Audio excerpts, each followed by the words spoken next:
do you mean, you carry it? I'm on cruise control. I just thought I'd sit back tonight and let it all happen around me. Shocking, It'll be very relaxed, very laid back. Very bad. No, it's not, because I have something to share with you. We've been here, the producer and myself, working since 7:30. Yeah, well, I've been working on the show. This morning. I've been working on the show at home, sitting in my executive desk. What have you done? I've seen a movie that I want to tell you about. That's what I've done. First movie I've seen in months. And it was produced and directed and written and acted in by Joel Edgerton. Now, you and Jill and I saw him at Ned Kelly. Remember, he was the offsider of Heath Ledger in the movie Ned Kelly? Are you sure? Oh, yes, he was. Because I didn't think he was sort of on the scene in those days. I thought it was Home and Away and all that stuff. Oh, no, absolutely. Oh, so he was in Ned Kelly, was he? I believe he was. I think we saw him under the Regent Theatre of the Plaza Ballroom. Did we really? When I think Jill told him off for lighting up a cigarette. I'd take bets on that. All right. Well, Ken is checking to see if Joel Edgerton was in the Heath Ledger production. No, he's not. He's flat out getting phone calls for surprise guests a little later on in the evening. Let me tell you about the movie. Galley slaves here. Just because you're done with the past doesn't mean the past is done with you. I highly recommend this thriller. It was edge of the seat stuff, and it's been out for a little while now, but not often I rave about movies. Why would you pick that out? Because it had been well reviewed by all the critics. I've never heard of it. Oh, yes, came out earlier this year. What's it called again? The Gift. You'd really enjoy it, I promise you. And what is The Gift? Is it some sort of... Well, this happily married couple, this stranger comes into their lives and starts bestowing gifts upon them one after the other. And he turns out to be not all he would appear to be, as we discover in the movie. And he wreaks havoc in their lives. I watch fellas like that. I know of... He's certainly a couple in this business. A stalker, okay? Would you like to have it for the weekend, Bruce? No. It's called The Gift from me. If you don't like it, you'll get your money back. Did you buy it or no, you rented it? It was a preview copy that was passed on to me. You get a few of them, do you? From time to time, yeah. Who sends those? Oh, they shall remain anonymous. Why? I don't know if it's out on DVD yet. No, that's why. Never heard of it. Oh. You don't know what you mean. I should have invited you. Don't claim that as a deduction. I should have invited you to come and watch it. It came out of your pocket as a tax deduction. No, I didn't pay for it. It was given to me as a gift. It was a big gift. Very careful. So, what about you today? Anything you want to share with me? Now, as a man, I quite liked Tony Abbott. He was, I think, a caring person for his family and his people. He was honest. But what many politicians fail to do is butt out when they're not in office. Yes. Nothing distracts from Malcolm Turnbull's comments on Paris or Syria or the G20 is when Tony Abbott pipes up about what he thinks. It confuses, it opposes, and it weakens the argument. It's split down the middle. Yeah. We've got a Prime Minister, let's listen to him and be guided by him. Even John Howard's inclined to butt in occasionally. Not a lot. I'm not waving flags for John Howard, but he is one that doesn't. And when he does, it's probably...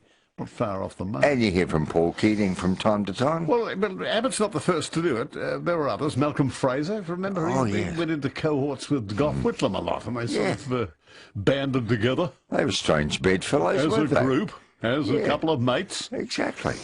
So Malcolm Fraser, Bob Hawke, Paul Keating, Mark Layton. Doesn't show. I wish he'd butt out.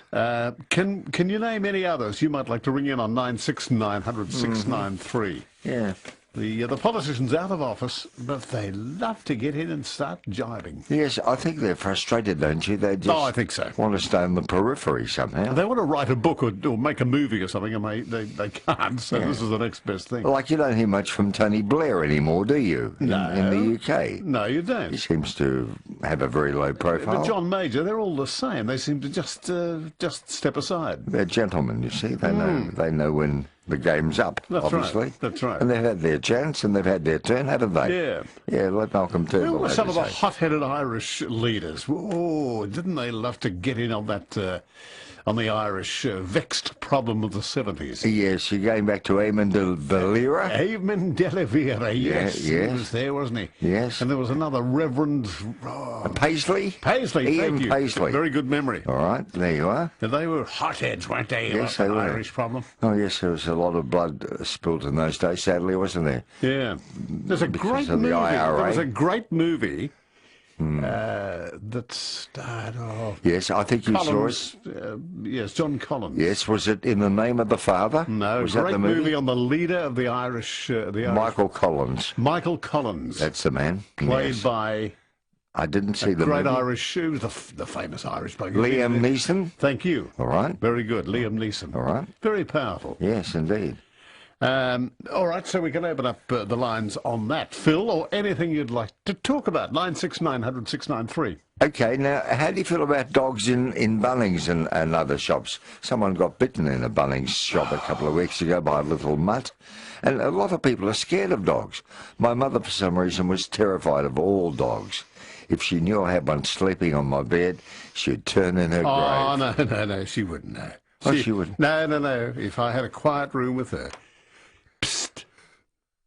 Come in here, dear. Raymonde is her name. Psst. Sit down. Phil, you know Phil? No, I'm not sure I do. He's sleeping with a dog. And after picking her up and resuscitation, she would understand. Yeah. No, I think dogs should be on leads, but surely they'd have like a hitching post outside the shop for them. You know, so they can run outside. Yes, you'd think so. And how do you feel about dogs in restaurants? No. I'm talking about outdoor restaurants where they sort of curl up under the table. Oh, you see that a bit, and I don't mind that. I think that's quite peaceful and lovely, actually, because they do like to get in the shade, don't they? Until another dog comes along or a cat and a big fight breaks out. And, you know, they pull the table over with their lead. Or a postman and rips his leg off. I mostly leave him at home until he learns some manners. He's still young, you know, still a pup. Hi to our friends at 3AW Brews and 2QN and those tuned to us around the world on the internet. That's sort of the exclamation mark, isn't it? When we say that, that's the full stop. We're off to an ad. There's nothing more to talk. Oh, no, I've got more to say. Oh, good. I've got more to say. Hello, 3AW, 2QN, there's more to come. I've already done that. Listen, there was a letter. Oh, I'll do it again. There was a letter. Did you see yours say 50-50? Yes.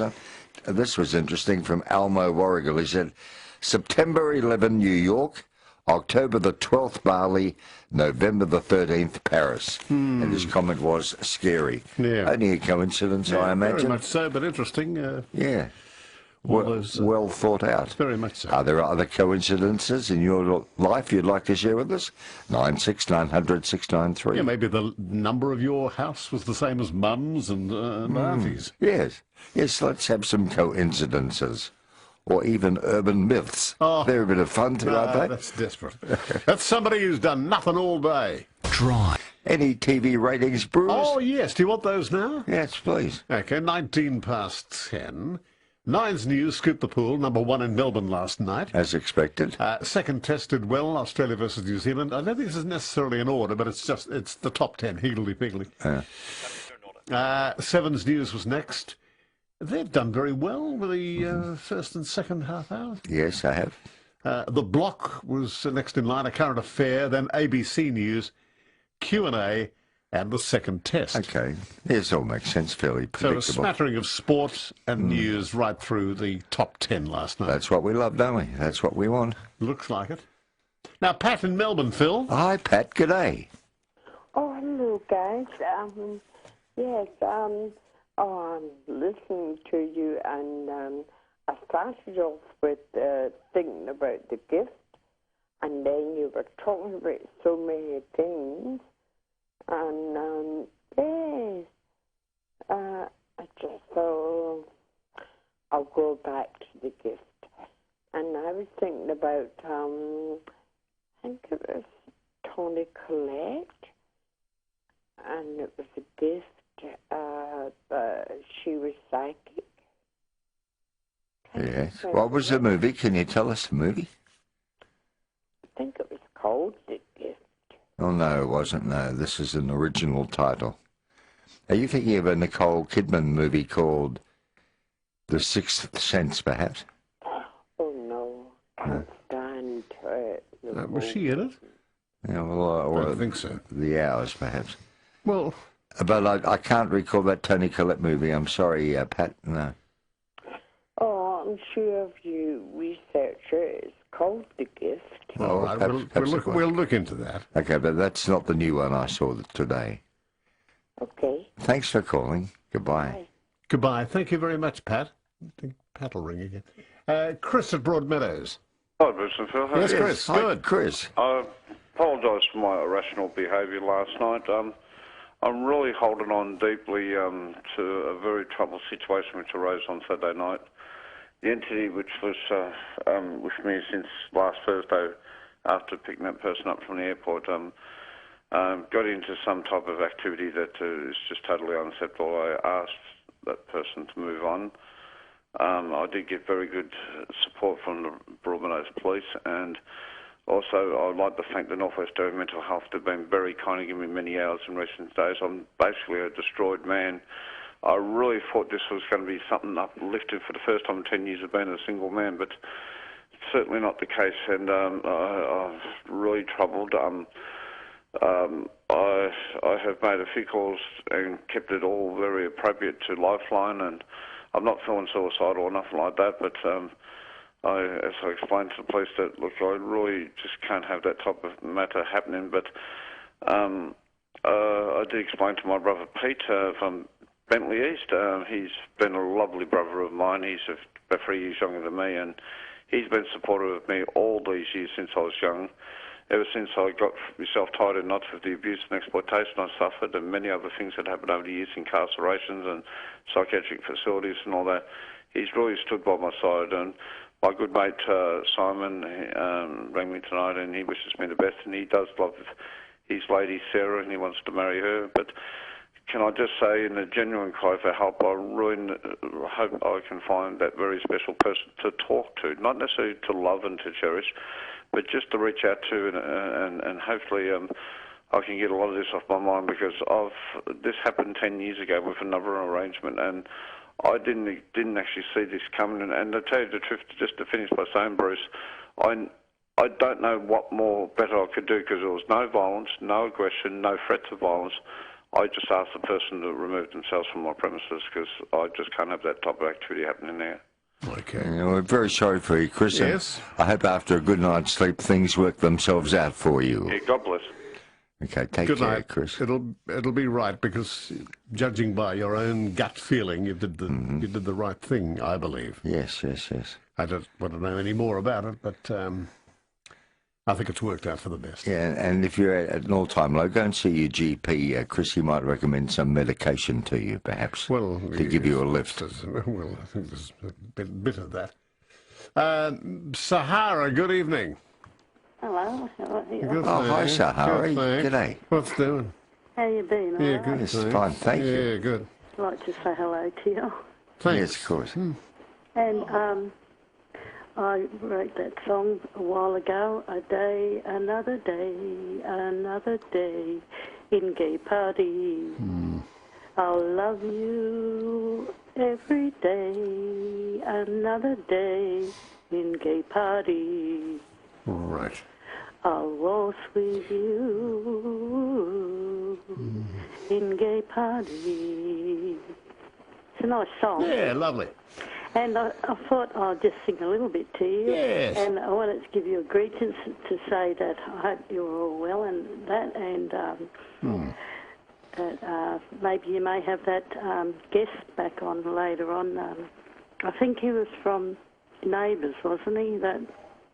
What was his name? Home and away, I think, yes. Yeah, there was one you were talking before.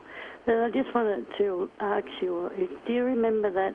I hadn't watched this show for a long time. Actually, it was called On the Buses. Oh, yes, yeah. Do you remember that show? Yes, with Reg Varney, we do, yes. Yeah, and they had Olive, the one that she looks a bit like a man. Oh, yeah. Yes, yes. Yeah, that was a quite funny show. Was Good that Bruce? show. Was A lot that of Miriam people like Carlin, that. was it? No. I think a lot of people liked that show. Yeah. Oh, they did way back, yeah. Yeah, it was pretty old, wasn't it? Yeah, yes, it is a bit outdated now, I think. Yeah. Anyway, you know, it was good to talk to you and just to say hello to you. All right, you too, Sahara. Take care of yourself, and thank you for the song. Okay, that's all right. Okay, about Gay Paris. See you, Sahara. It's not so gay at the moment, sadly, is it? No, it's not. 26 past 10, 3AW. Join us. 10. Phyllis, good evening. Phyllis in Melbourne, hello. Phyllis. No, it's gone. Gone. Cameron at Berwick, good evening. Oh, good evening, Wars. Am I on now? You're on now, buddy. Okay, Wars and Philip, and hope you enjoy your trip away later this month, Philip, to Kangaroo. Oh, yeah, at the end of the month. Thank you, Cameron. I'm sort of tossing up now. It's either going to be a trip to Devonport, because I'll have enough Qantas frequent flyer trip points. Either do a trip to Devonport and have a look at the northwest coast of Tassie, because I've never seen, or the alternate would be to go to Sydney, stay at Katoomba and do a couple of day trips to Bathurst and Lithgow. Yes. Which would you say would be the better? I suppose that in the summertime Tasmania would probably be the better option. Yes, I rather like the thought of going to the Blue Mountains, and at Lithgow they've got a zigzag railway, which is quite fascinating, cut into the rock. But bear in mind it'll be in February, Philip, and Yes. I'm thinking maybe I'll do that in winter or something. Yeah, it might be a bit too hot for you then. Yeah, and but I'm not thinking of the heat so much. I'm thinking of the danger of bushfire. Oh, true, yes. Because I can always do that. I want to do Bathurst and Lithgow, but I think it'll be a lot cooler in Tassie in February. Don't you Yeah. agree? What's the attraction in Bathurst and Lithgow? I just want to. They're towns I haven't seen. I've never seen Port Macquarie. I've never seen Coffs Harbour. I haven't been any far north of Harvey Bay. Okay. So I've got to see all those towns before I die, you know. And Yeah. I'm told Port Lincoln is a beautiful fishing spot where you get lovely fish. Yes, I'm sure. And Yeah. Albany and Bunbury. I haven't seen these towns, you know. I'm 50 years old. I want to see the rest of Australia before I see the rest of the world. Well, you Yeah. should. And enjoying a birthday today is Danny DeVito. He's 71. Yes. Remember him in One Flew Over the Cuckoos? Yes. And remember Christopher Lloyd was in it as well? That's right. And Brad Dourif and all these wonderful actors who went on, and of course Jack Nicholson, who went on to do bigger and greater things That's in their right. lives. Yes. Yeah, and what else was I going to say? Oh, the Paris thing. I think that's very sad, but I have a feeling it's not the end of it. Let's hope that they get. Well, I think they need to solve the core problem, which is the core problem, which is the Palestinian problem. They're running out of time there, but they don't have the luxury of time.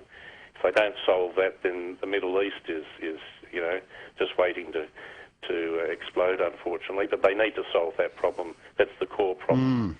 And I think that basically we've all got to pray for not only for Paris but for the world. The world, yes, you're right. And Pope, I don't know his name. Pope Francis. Pope Francis is right. It is a piecemeal world war, unfortunately, and I think they need to get on top of it very quickly before it gets out of control. Yes. Anyway, I bid you both hooroo, boys. All right, my friend. Merry Christmas too. Oh, very early greeting. The first one so far. But nevertheless, lovely and gratefully accepted, Cameron. Good night, Cameron. Thank you. Pauline at Caulfield. Hello, Pauline. Good evening, Bruce and Phil. Hi. I'd like to make two comments, please. First, regarding Tony Abbott. I think Tony Abbott she should still be Prime Minister right now. He's the one that's would handle the problems at the moment. I see Malcolm Turnbull as being very weak, and he reminds me a bit of the Back to the Future, you know, the scientist. At least he invented some things in the movie. He's not really doing anything at all, and I don't think he's very weak. And I think Tony Abbott speaks a lot of sense, and I think he'd handle the situation better, and I don't feel very secure. I'd feel better with him as being as Prime Minister, Tony Abbott. That's the first point I'd like to make. The second point I'd like to make is regarding Bunnings. I'm seeing it from a different perspective that I don't know if anyone's brought up at all. I'm vision impaired, and as a vision impaired person, I'd like to go occasionally into Bunnings, but with dogs there on leads, it's very hard for me. I could easily trip, and it's in between aisles where there's shelves, so you don't have much area to move. That's true. And the dogs, I've fallen in places in supermarket where it's stable, static. There's no movement. There's, over a stacking trolley, and that wasn't moving. But with something even moving, that's even double the problem.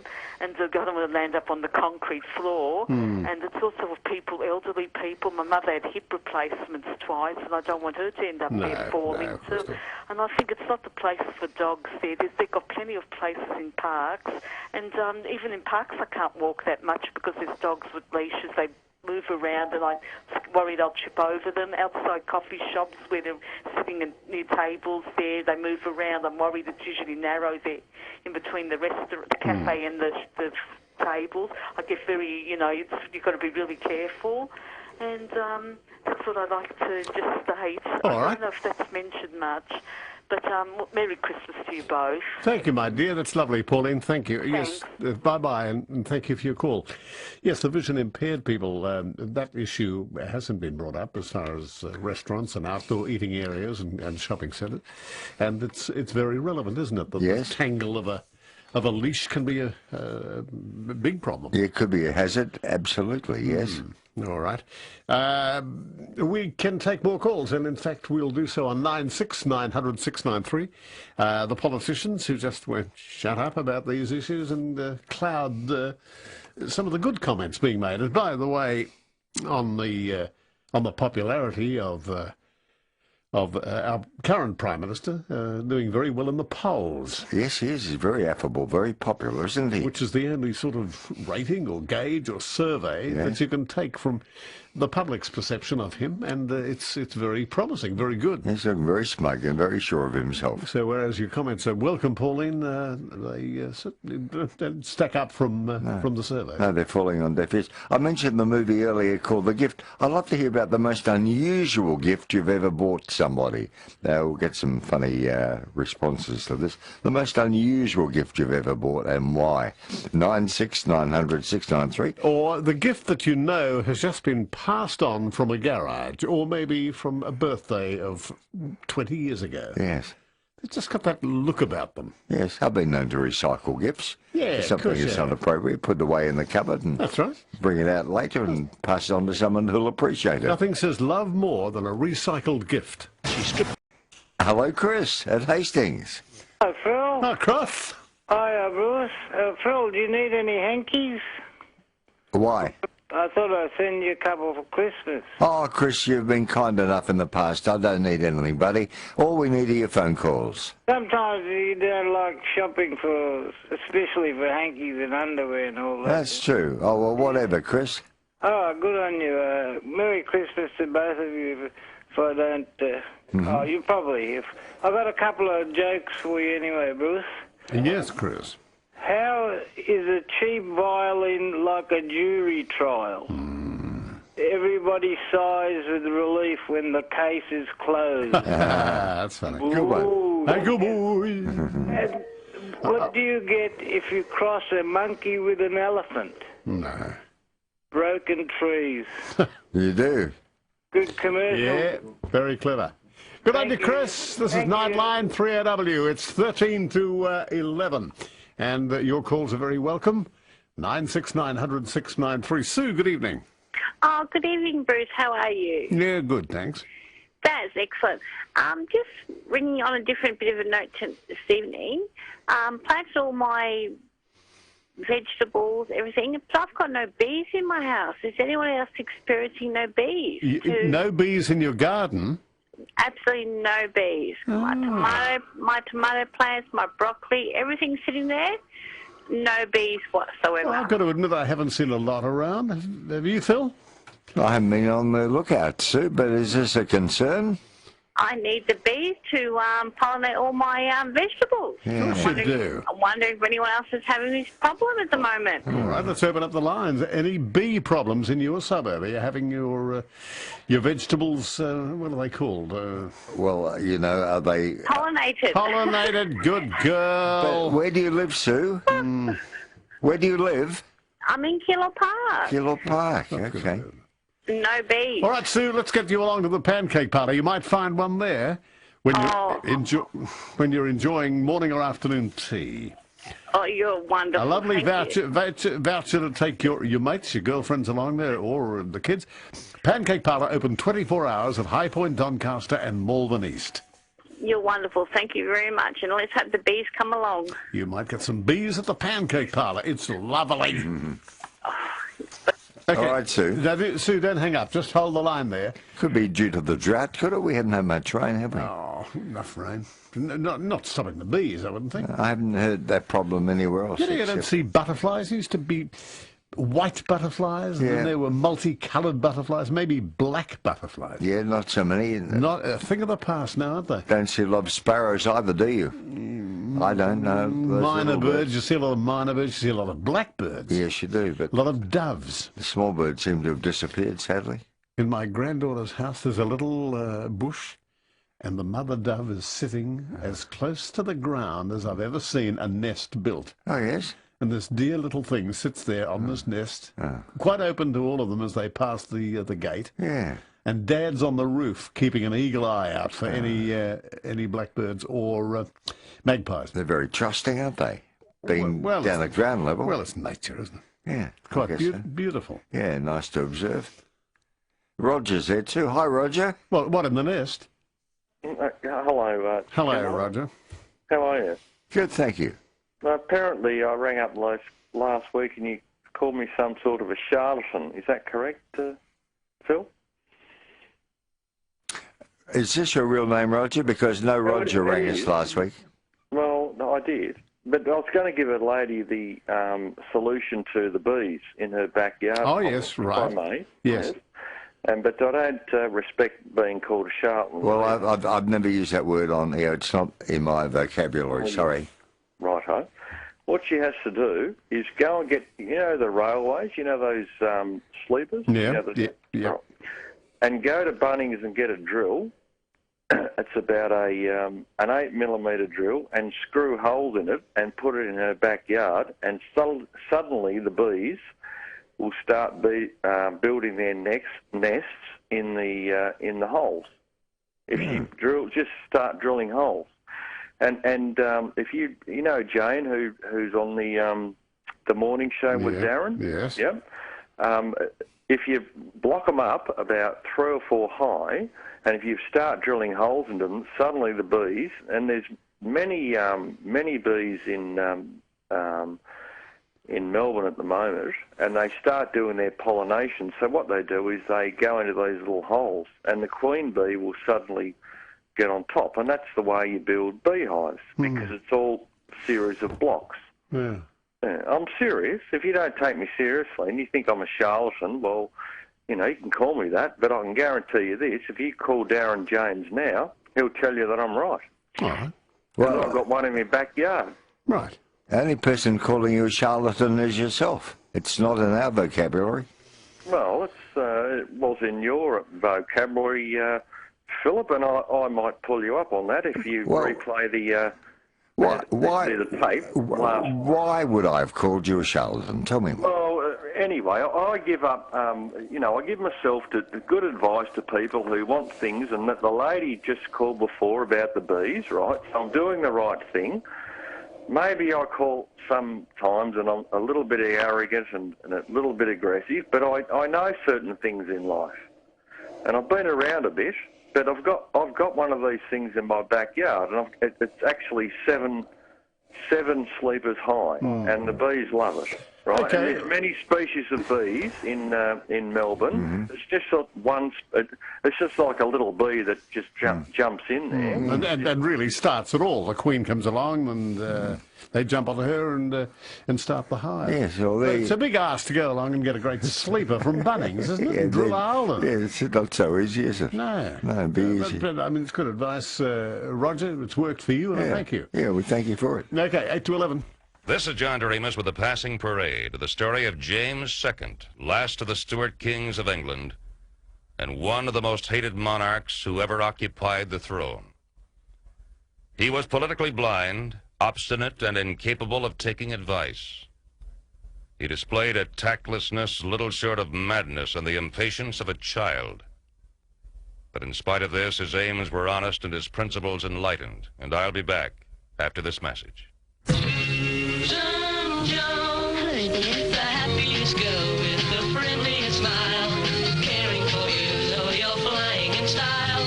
Susan Joan. The second son of King Charles I, James II, was born at Westminster on October 14, 1633.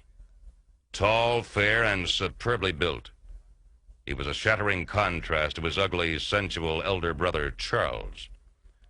Refusing to flee when Oliver Cromwell seized power in 1647, James was slapped into house imprisonment.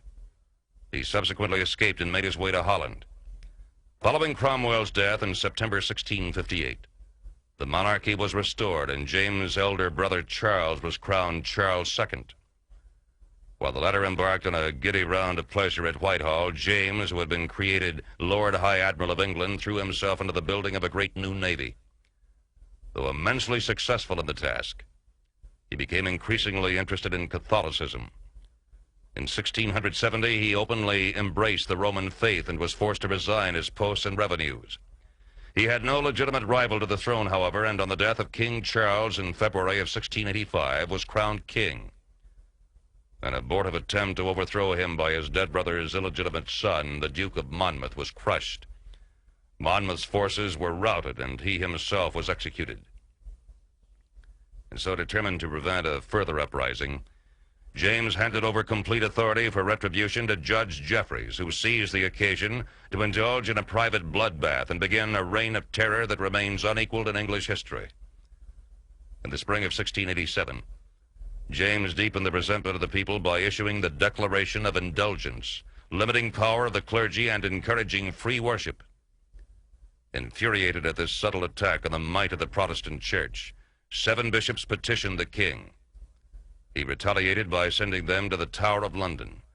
They were duly tried on a trumped-up charge of seditious libel, but despite James's efforts to pack the jury, they were acquitted. During the trial, the king's Catholic wife, Maria of Modena, gave birth to a son, thus ensuring a Catholic succession. This, added to the fiasco of the trial, turned a huge tide of Protestant rage against James, and an invitation was sent by a body of influential noblemen to Holland's William of Orange, the husband of James's daughter Mary, to take over the English throne. William landed at Torbay on November 5, 1688, and James fled to France. From that time on, his courage and ability seemed to desert him. He made a half-hearted attempt to regain the throne in 1690, before again fleeing to France, his last hope shattered. It was the end for James Stuart and the Stuart line of kings. He passed the remaining years of his life in exile, and he died on September 17th, 1701. Our time is up till we meet again for another chapter in the Passing Parade. This is John Doremus. As always, thank you so much, and goodbye. Not me, but I did have a wonderful look at the ABC tonight. Frank Lowry and his bid. You know Frank Lowry from Westfield? Yeah, I know him, yes. Very good man. And his 2 sons in his bid for the FIFA World Cup. Oh. And all the comings and goings. And, it was fascinating. Yes. Normally, bidding for the football match, would have no interest. But the work that he put into it, and I think it was a wonderful documentary tonight. Oh, that's good. And a wonderful man is Frank Lowy. Yes, he is. Yeah, very good man. Yes, he is. And, that was a lot of toing and froing with various nations. Yes. Qatar and the Middle East. I smell a rat, don't you? Oh, no, I don't know about that. Oh, well, I do, personally. Do you? Who with? Oh, well, I won't go to details, but, is it all above board, all this voting? I suppose you got that from the documentary after watching it. I didn't see the doco, well... I've read enough about it over the weeks. Oh, have you? I've studied. Frank Lowy and I were at the Olympics together in London. What have you gleaned from the discussion? Well, I'd rather not discuss it because what my feelings are could be quite libelous. But I think a lot of skullduggery goes on behind the scenes. That's an additive to the documentary. That's a sort of night. That'd be fabulous insight if you could lend your weight behind it. All right. Well, that's all I'm prepared to say. What was the Qatar, the Qatar bid, and why did they get it? Oh, well, who knows? I'm sure they got it, because they deserved it, Bruce, but, I think a bit of bribery goes on behind the scenes. Does it really? Greasing of palms. In Qatar? No, not necessarily there, but with the governing bodies, Okay. I believe. But don't drag me into it. Would you because- like to ring Sale? What's her name? Lee Sales. I think she did the interview. Is it Lee Sales? Oh, no, I think it's been covered Give now. Lee a tingle and say that you can add to it. No, that's what we're wanting. Oh, do you really think so? I think it's water under the bridge now, isn't it? Why would you just know? A minute ago you Yeah, slandering well, I mean, Quava. we lost our bid and that's it. Let's be sporting about it and move on, all right? Oh, but if you've got something to say about it. Oh, well, I'll keep it under my hat, all right? So you've libelled soccer officials and real estate agents. That's Who's okay. next? Oh, who knows? Give me an hour and I'll come up with someone. All right. Oh, well, it'll be an interesting hour here.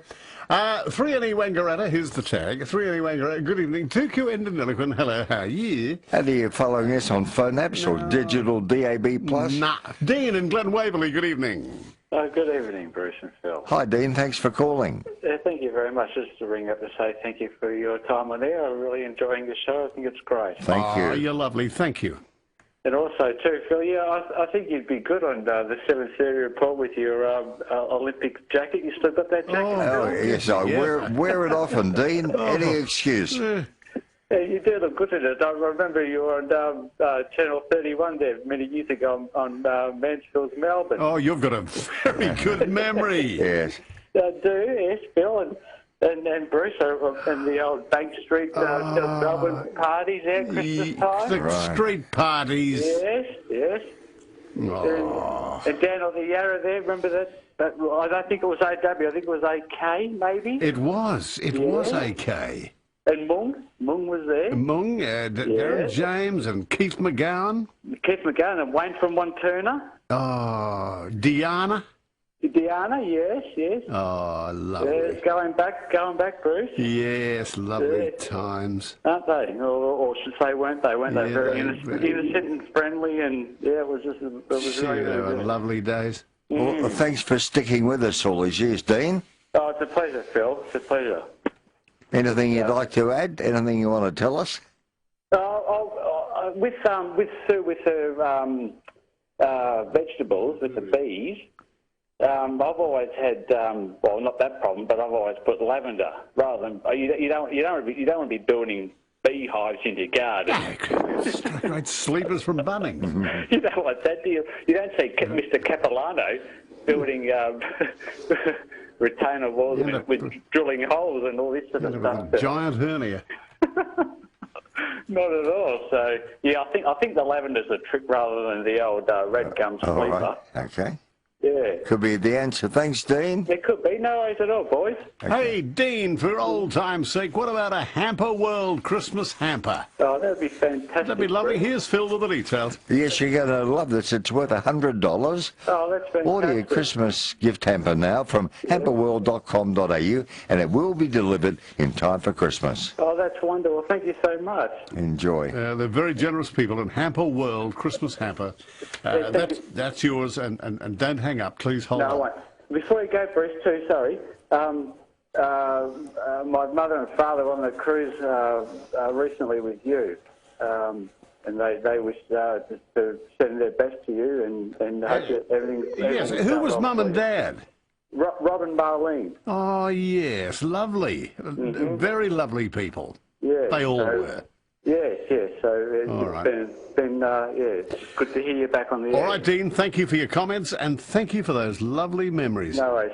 All the best to you too, Phil and Bruce. Thanks, Dean. Please hold the line. Yeah, great call. A very decent fellow. They were lovely days, weren't they? Yes, they certainly were. Going back to the street parties all those years ago in Bank Street.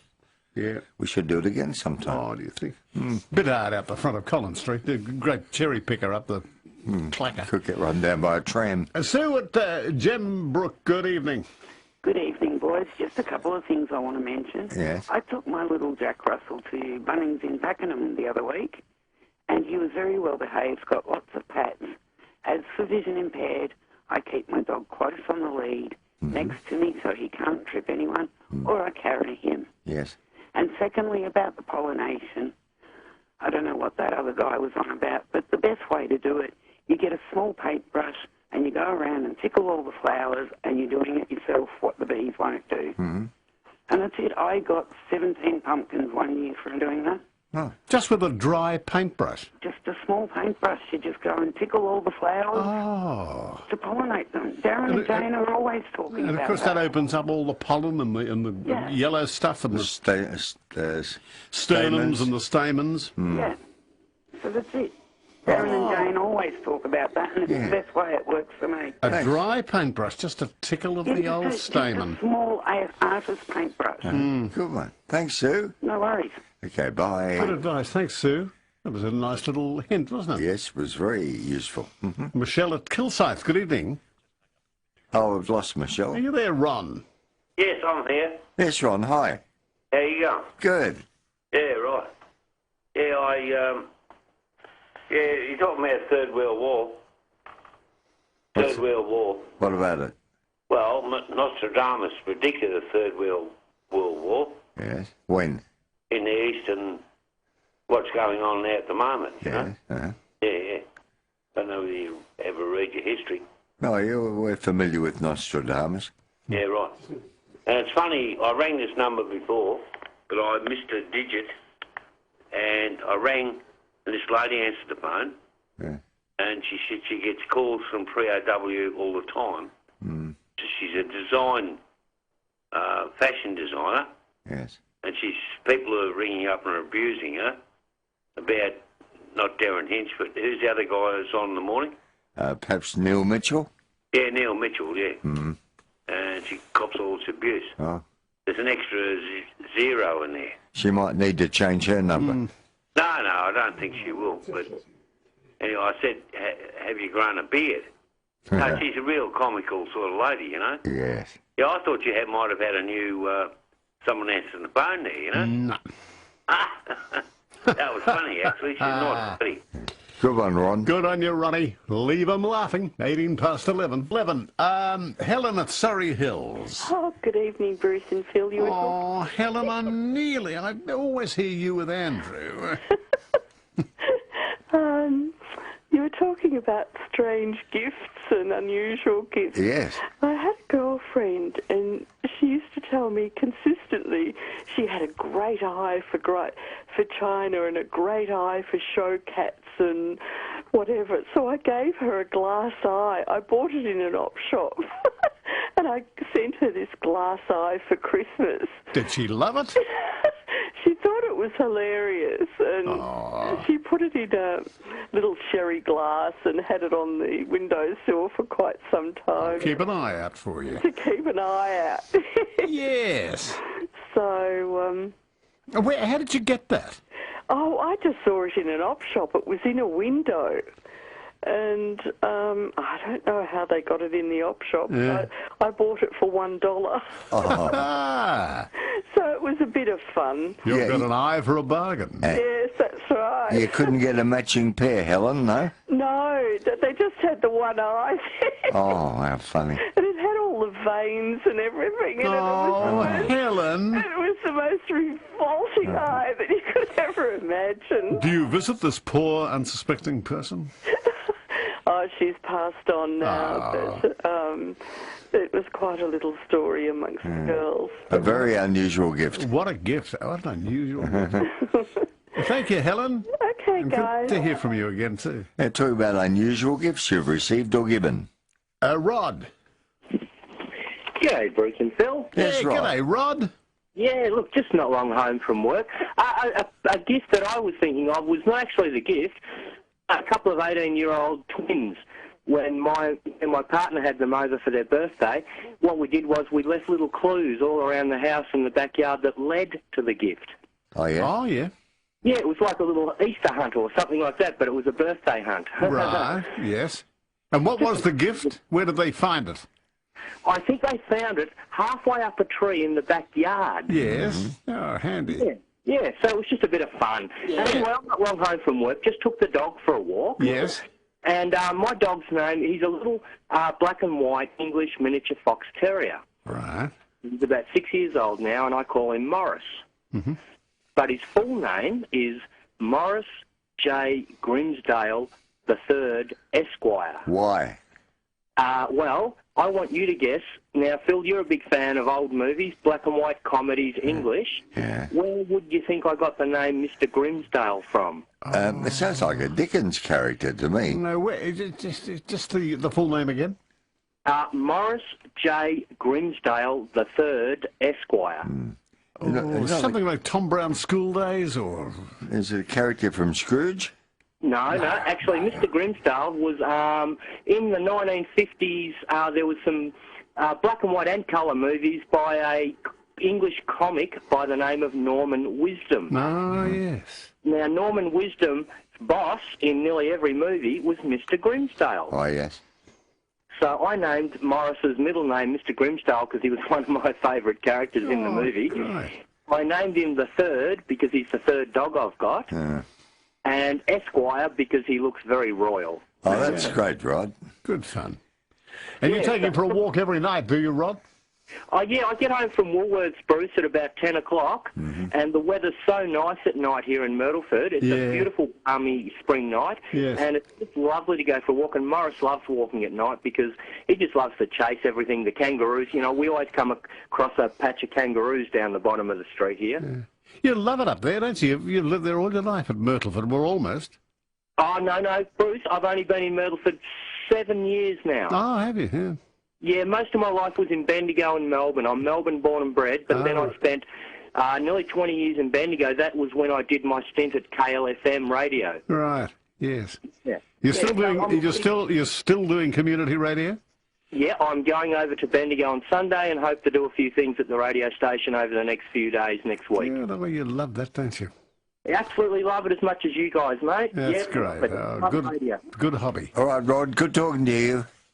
Thank you very much, guys. Okay, Rod, thank you for calling. Good night. And here's Bob at Caulfield. Yes, Bob. Thank you for taking my call. I just had a look at Kettler's program, one from a little while ago about landing on the moon and living, and not on Mars, landing on Mars and living on Mars. And I thought, I just thought about our planet. I give our planet about 300 years, and there won't be any humans left on it because this is a dying planet. We are living on a dying planet right now. And if we don't get off it before that time, there won't be any humans left, I'm certain. Why?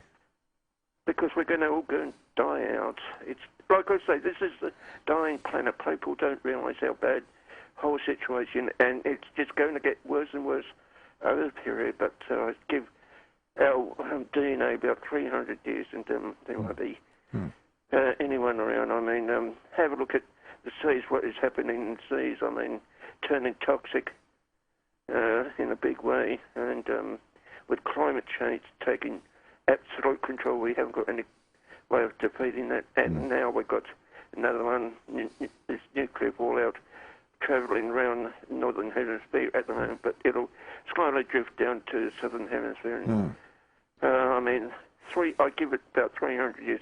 300 years to me isn't a long time. Most people say it's a long time. No, it's not. It's definitely not a long time. Well, it can be 3 lifetimes, can't it? A bit more than that, because a lifetime is about 45 years or something like that. Yeah, but some people live to be 100. Well, yeah, true. Anyway. All right, well, that's very pessimistic, Bob. Now, come up. 29. How many cups of coffee would you drink in a day? Perhaps 2 maximum. I don't drink it at home, only when I come in here. I wonder why. And I drink tea all day, but I have a coffee in here at night. I wonder why. I don't know. It's just my taste buds, and that's Is it why. easier to get from the kitchen? No, I prefer tea, actually. That's why I drink copious amounts, but very little coffee. Well, interesting. One time there was a warning that it was not that good, but now everyone's saying you'll live longer with coffee. It's very, very good for the liver. What, the caffeine content? I've got no idea. But suffice to say that it's recommended now. Oh, well, a former doctor told me, smoke as many cigarettes a day as you like, but only drink 1 cup of coffee. Yeah, we don't take that as gospel. Well, that's what he told me. Yeah, but we don't use that as on the airwaves. No, I wouldn't. Recommending people to do that. I wouldn't encourage other people, no. No, nor should he.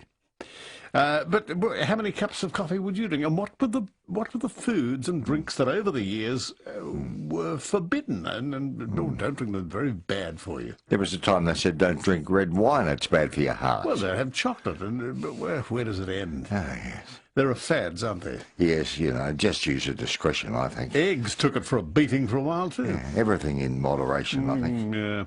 96900 693, anything you'd like to talk about? We've got one of those patched devices for you for your mobile phone.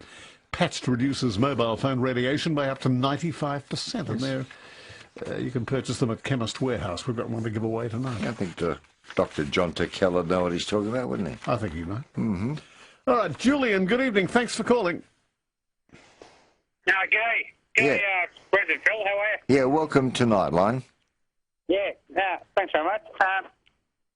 Look, it's been a tough night. It's been a tough couple of weeks for me, but I'm actually going fishing tonight. Yes. Out in Western Port Bay. All right. And I haven't done this for about 12 months. Like, the first time I got time off to actually go fishing, sort of thing. And, look, I'm sure there's plenty of sharks. We're going after gummy sharks.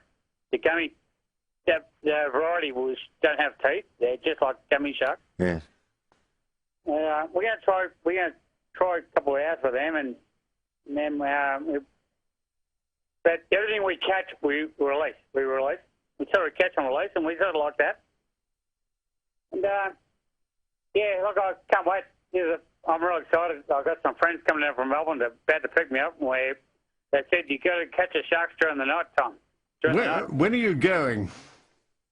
Probably in about half an hour. Mm-hmm. How long will you be out?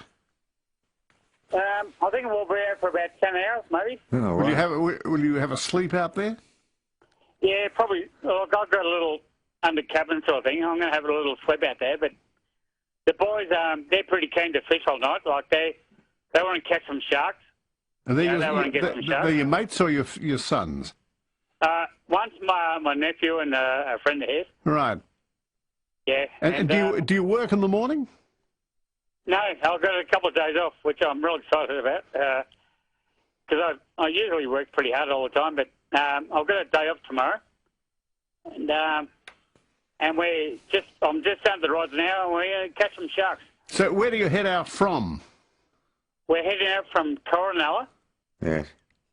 And then we probably going to head over to French Island, to Elizabeth Island, a place called Elizabeth Island. Yes. And sit in the channel off there for a couple of hours, and then we'll come to the Mosquito Channel, they call it, which is just to the north of French Island, just on the northern side. Yeah. Yeah, we'll give it a bash and see how we go there. And, if the deadline comes up, we haven't got any fish, well... Stiff. Julian, are there many other fishermen out there at that time of night? Well, the crazy people that like to fish, yes. There's a few. Mm. You always find a couple of fishermen out there. Yeah. And they're sort of people that out there every night. Yeah. Like every night. And it's what they do, and they enjoy it, and it's a great hobby. And I'm just excited tonight. I'm actually just got a hobby of mine. Great. Yeah, well, maybe ring us tomorrow night if you have some luck, well, Julian. That's fabulous, Julian. Really good to talk to you, and I hope you have a great night out there. Okay, thanks very much. Yeah. Thank you for the call. Thank you, boys. Bye-bye. Yeah, he can take us with him on the boat. What do you mean? Well, we'll be company for him. No.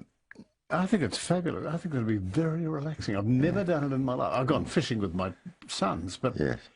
Only a little fiberglass dinghy midday. But it'd be great at night. Yes, I'll be going out really deep, I imagine, staying away 10 hours. You'd be good out there late at night. I'm a good sailor. I don't get seasick. With a fishing line and a great hook. And yes. Oh, yeah, I'll try and catch some gummy shark. Absolutely. Be drowned by 11:30. What do you do at night? What is the occupation? What do you love doing at night? Walking? Yeah. Well, for a lot of people, I think people love, rather than watching TV, they enjoy reading, don't they? Yeah, but something outside activities. Or perhaps go for a bike ride, why not? Bit dangerous. Horse riding. Oh, yeah, good. Where are we going to go horse riding? Oh, around the paddock. Oh, right. So, to each his own, but most people are tucked up in bed by now, aren't they? Not too many people. Yeah, but I'm thinking of people that like going fishing, like Julian. Okay, give us a call. What is your nighttime activity, your extracurricular activity away from the house? How many cups of coffee do you have a day? How many have you had over your lifetime? Are you a big coffee drinker? What about yourself, Bruce? No, about one a day. Yes. That doesn't appeal to me too much. Gives you a bit of a lift, I think. I think it does. The caffeine. I love reading the paper. Going to a little bar, a little restaurant. Yes. No, not a restaurant, a coffee shop. And having, what, a latte perhaps? Yeah. A cappuccino maybe? I love that. Yeah. Have you got your own machine at home? Can you make your own lattes at home? No. 21 to midday. 3AW Breakfast. Bournemouth Council in... that's the one, yes. 17 to 12, we've got Jeanette at Bayswaterville. Hello again, Jeanette. Hello, Bruce and Philip. G'day. Hello. I haven't been on the phone for a long time because I've had really bad asthma. I was in hospital. Oh, I'm sorry. No, but I'm okay. Good. I'm not complaining. I'm That's just saying why I haven't been in touch. Good. Because I listen to you all the time. Oh, thank you. Thank you. I don't know if it was last night or the night before, and you were asking people for their favourite songs. And I was listening, and after you'd gone off, I picked a book up that I was reading. It was about the Second World War, but it's mostly about families that lived through the war.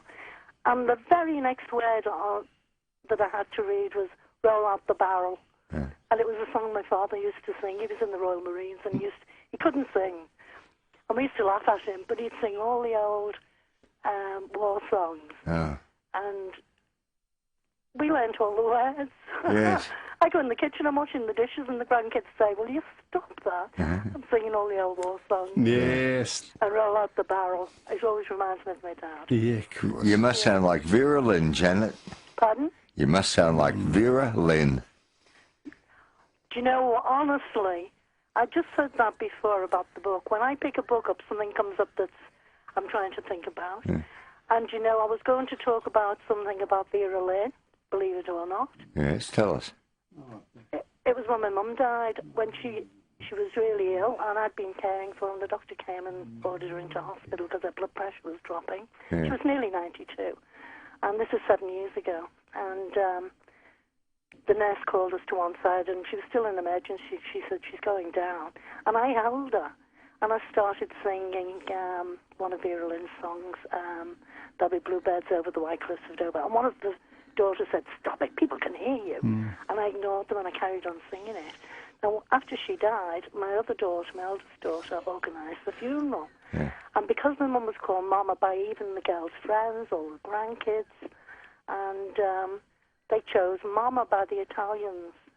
And she said to me, "Do you like that?" For when the photographs come up in the church, I said yes. And when the photographs came up, the White Cliffs of Dover came, the music. And the chap who organised the funeral came over to me and said, "I need to speak to you outside." And I went outside to him. And he said, "My son organised this." He said, and we knew his son. And he'd gone on holiday for the weekend. So he said, "I'm going to ring him on the mobile because I spoke to your daughter." And she said she chose Mama. I spoke to the office, and they said they sent Mama the music. Yeah. And he rang his son, and he said, "The White Cliffs of Dover, I've never heard of it." Wasn't that weird? Yeah, And I that sang is it quite, till when he was dying. quite amazing. Yes, thanks for sharing that, Jeanette. Good night to you. Beth at East Doncaster. Hello, Beth. Hello there, Bruce. I tried to ring through when you first came back on air, but I couldn't get through. And then when it got to be 2 hours, it was cloud again. So I wanted to welcome you back. And I'm so glad you're well Good on you, Beth. Thank you. And you are in my prayers, as I told Phil. Good. When Philip announced that you were in That's a right. hospital in Yes. Sweden. That's the one. But what I wanted to say is this. Now, Ross Stevenson went on a week's holiday, spinal surgery. Philip fell down a staircase in Hong Kong. Yes. And hip replacements. Bruce is on the high seas on a cruise. Yes. And next thing, Philip's telling us he's in a hospital in Sweden. That's right. So What a great Christmas. I think the best thing, and here's the kicker, Stay at home. stay home. Yeah. Because you scare the living suitcase out of all of us when you go on and we get news like that. That's right. Because we've been hearing you from the ship before it happened, and the next thing you can't piece it together. No, that's right. I hope that you're well. All well and good, Beth. Thank you very much. And we're going to give Beth the patched, Phil. Oh, no, do you have a mobile phone? No, I don't, Philip. Do you know someone who does? You'd know somebody who does, though, wouldn't you? Give it to somebody who would appreciate it, because it reduces mobile phone radiation by up to 95%, Beth. Oh, all right then. Available throughout November at Chemist Warehouse. It's called Patched. P-A-T-C-H''D. Beth, thank you very much for your good wishes. Please stay home. Hey, I think we will. Okay, darling. Hold the line, Beth, and thank you for your good wishes. I might have to cancel my trip to Kangaroo Island now. Beth wants me to stay put. Norma, good evening. Hi, Bruce and Phil. Yes, Norma. I'll have to cut it fine here. No, you won't. But listen, look, I get the Probus newsletter, Yes. and I've got some wonderful homilies. Is that what you call it, Phil? Yes, homilies from church, yes. Yeah, well, can I read them out? Please. My mother taught me to appreciate a job well done. If you're going to kill each other, do it outside. I just finished cleaning. That's funny. Yes. My mother taught me religion. You better pray that will come out of the carpet. My father taught me about time travel. If you don't straighten up, I'm going to knock you into the middle of next week. Oh, yes. My father taught me logic. Because I said so, that's why. My mother taught me more logic. If you fall out of that swing and break your neck, you're not going to the store with me. My mother taught me foresight. Make sure you wear clean underwear in case you're in an accident. Yes. My father taught me irony. Keep crying and I'll give you something to cry about. My mother taught me about the science of osmosis. Shut your mouth and eat your supper. My mother taught me about contortionism. Just you look at that dirt on the back of your neck. Oh, yeah. My mother taught me about stamina. You'll sit there until all that spinach is gone. I thought they were really funny. Oh, they're great. Okay, have a good day. Okay, darling, thank you, Norma. Good night to you. And there was always, get that look off your face. If the wind changes, you'll end up that way. Yes, or if you cry on your birthday, you'll cry all year round. Or there'll be tears before bedtime if you're going to continue that. That's right. Yeah, all those sayings that Grandma taught us all those years Well, ago. Mum mainly, I think. And in some cases, Grandma. Oh, really? Oh, yeah. Oh, yeah. You had a loving grandmother? Very much so. Where yeah. was she based? She was from New Zealand. Oh, did you see much of her? Yes, she was Anne Hickey. Yes, she moved to Melbourne. A Maori lady? No, she wasn't. No, she was a Kiwi lady. Oh. Oh, no Maori blood, no. Any fun traditions with the granny? Well, I used to like watching her do the haka in the dining room. With the balls on the end of the string. That was a bit of fun, yes. What, with the full Maori outfit? Oh, she was very energetic. Just you and her? Oh, yes, just the two of us doing the haka. Kinky holiday with Nanny. Yeah, it was. Eh? Yes, I loved her for it. Give us the haka, Nanny. I'll give you a haka around your throat if you're not careful. No, great fun, Phil. Yes, Bruce, they were the days. They were the days. I'd love to have met Haka, Nanny. Too late. She's 6 feet under. Oh, what a shame. In the old bubble pools. Yes, she's gone.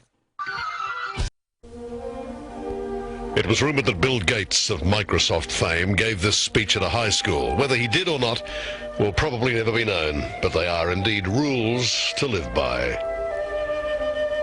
Rule 1, life is not fair. Get used to it. Rule 2, the world won't care about your self-esteem. The world will expect you to accomplish something before you feel good about yourself. Rule 3, you will not make $60,000 a year right out of high school. You won't be a vice president with a car phone until you earn both. Rule 4, if you think your teacher is tough, wait till you get a boss. Rule 5, flipping hamburgers is not beneath your dignity. Your grandparents had a different word for hamburger flipping. They called it opportunity. Rule 6, if you mess up, it's not your parents' fault, so don't whine about your mistakes, learn from them. Rule 7, before you were born, your parents weren't as boring as they are now. They got that way from paying your bills, cleaning your clothes, and listening to you talk about how cool you thought you were. So before you save the rainforest, from the parasites of your parents' generation, try delousing the closet in your own room. Rule 8. Your school may have done away with winners and losers, but life hasn't.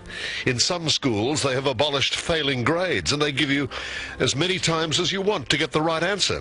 This doesn't bear the slightest resemblance to anything in real life.